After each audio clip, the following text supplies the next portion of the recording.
एक दफ़ा का जिक्र है। एक घने जंगल में एक छोटा सा रोज़ी नाम का खरगोश रहता था। रोज़ी को अपनी मेहरबानी और फराख दिली के लिए जाना जाता था। इसकी जंगल के तमाम जानवरों से दोस्ती थी। एक दिन जब रोज़ी जंगल में चहलकदमी कर रहा था, उसने एक अफसरदा गुलहरी को देखा जिसका नाम सिमी था। सिमी ने अपने मेवे खो दिए थे जो उसने मौसम सरमा के लिए जमा किए थे। रोज़ी सिमी के पास रुका और उससे उदासी की वजह पूछी। सिमी ने सारा वाकया बयान किया और रोने लगी, लेकिन रोज़ी ने इसको तसल्ली दी और उसकी मदद करने का वादा किया।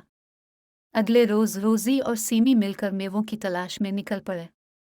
उन्होंने पहाड़ों में, झीलों में, दरख्तों के पीछे और झाड़ियों में हर जगह मेवों को तलाश किया और थोड़े थोड़े करके बहुत से मेवे इकट्ठे कर लिए।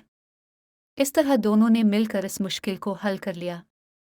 इस दिन के बाद रोज़ी और सिमी बेहतरीन दोस्त बन गए और हर मुश्किल घड़ी में एक दूसरे के लिए मौजूद रहते। उन्होंने ये सीखा कि दूसरों की मदद करके ही वो खुशी और सुकून की ज़िंदगी हासिल कर सकते हैं।